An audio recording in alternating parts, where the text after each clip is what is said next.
Viewers, today we will take you to the cities of the world, which would not be wrong to call them the hell on earth. These are the cities where there are tall buildings, but there is no smile on the faces of their inhabitants, where the lights are shining, but the hearts are drowning in darkness, where an hour's journey turns into 12 hours, and where every building, every street has become a prison. And this video is not just going to be interesting, so get ready for those corners of the earth that people are stunned to see. Viewers, first of all, let's talk about human Antill, a residential building in Russia, where a whole city is imprisoned. This building is located in the city of St. Petersburg, Russia, and it is considered one of the largest residential buildings in Europe. There are 25 floors, 35 entrances, and 7,883 flats here, in which about 81,000 people live. Looking at this building, it seems as if someone has turned it into a human farm. Life here is apparently full of facilities. There's a supermarket, a vegetable shop, a barber shop, a beauty parlor, a private school for children. Everything is inside the building. But in reality, it is not easy to live here. This place feels more like a prison than a facility. Dear friends, you cannot even imagine the fresh air inside this building. There are concrete walls all around, and if you look out of the window, you can see other windows.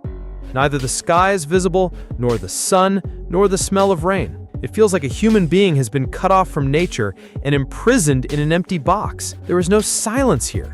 There is noise all the time. On top of that, there are children's voices. There are elevators making noise from below, the sound of the TV from across the walls, and in the middle, you, who are just breathing, are not alive. No privacy, no peace, no open air. Every street, every road is the same, in which neither the way is recognized nor the face. Here, man has become a stranger to man. No one knows anyone. Whether you are sick or happy, no one comes to your door. Emotions are dead, and only tiredness remains on the faces. This is a life where only the body remains alive, but the soul is dead inside. Friends, Antill is actually the hell of the modern era, a place where man is trapped, but the lines are not visible. Dear friends, in our list, the next number is Bangladesh's Darul Komar Dhaka, where not only trains, but also humans can be seen. Yes, if you have ever wondered what rush means, then just look at the scene of Dhaka's railway station. Here, when the train arrives in the morning and evening, it does not look like a machine. Rather, it feels like a walking mountain of humans. In this rush, not only are all the seats filled inside the train, but the doors, windows, and even the roof of the train are full of people. Sometimes it feels like there is no train from a distance. Only the crowd of people is moving together. People are so attached to this rush that there is no difference between them. Children are made to sit on shoulders, old iron bars are hung, and some people even look for a place near the wheels of the train. Here, a moment's mistake can turn into a lifetime of poverty or death, but they have no other way. The population of Dhaka has exceeded 2 crores.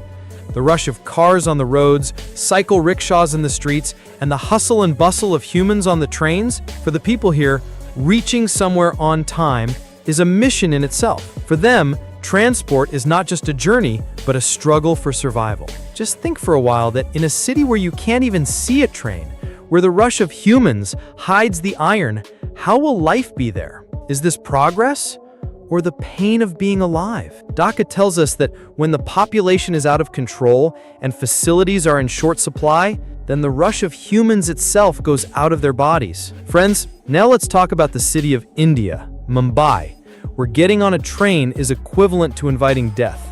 Mumbai, which is called the heart of India, millions of people come here every day with dreams. This city appears to be full of progress, shine, and opportunities, but ask the people who travel on local trains every day about the real life here, because there is no journey there. There is a war. Mumbai's local trains are called Sharag. But in this Sharag, the place of blood rushes. Each coach has a capacity of 250 people, but often more than 400 people are stuck in them. The doors are open, people are hanging outside, and sometimes there is such a rush that people standing on the platform cannot see the train. Only the crowd of people can be seen. This rush is not limited to just inside. Other people are already present on the train roof, on the doors, even at the place where the feet are placed. There are dozens of accidents every day. Some people slip and lose their lives, but the next day, the same crowd, the same war, the same silent queue. This city tells us that when population increases, when the price of dreams exceeds human dignity, and when facilities become the legacy of the rich, then the poor die every day just to live. Viewers, now let's talk about Istanbul, Turkey's largest and most populous city, where every moment of life is a struggle. Istanbul is apparently a beautiful, historical, and modern city. The city is located between two continents, Europe and Asia, and hundreds of thousands of tourists come here every year. But the image of Istanbul that is shown in the postcards is just one direction. In fact, it is going to be very crowded and breathtaking. This city is home to about 2 million people. There are people everywhere: streets, markets, bridges, roads, metro stations, and even footpaths are filled with crowds. The rush does not end day or night. People are clashing with each other. Buses are so crowded that sometimes it is impossible to breathe. The density of places in the city is so severe that many families are forced to live in the same room. The flats are small, the rents are sky high, and you have to queue for hours for daily necessities. The traffic is so bad that some people spend 3 hours a day to reach their offices. Life is a race in which no one wins, just tired and falls. Friends, now let's talk about Hong Kong, a city that only rises in height, but is full of pain and suffering from the inside. Hong Kong is counted among the few cities in the world where land has not been taken over the sky. The land here is so expensive and limited that buildings do not rise from below, but only from above. Imagine that in a small area, there are more than 700 to 800 skyscrapers, and one above the other, as if someone has become obsessed with touching the sky. But friends, the world inside these buildings is completely different from the outside. For the rich class, it is a penthouse, a view of the city from the glass walls, expensive furniture, air purifier, peaceful life. But those people live in the floors below these buildings for whom life is nothing more than a cage. Thousands of people in Hong Kong are forced to live in cage homes.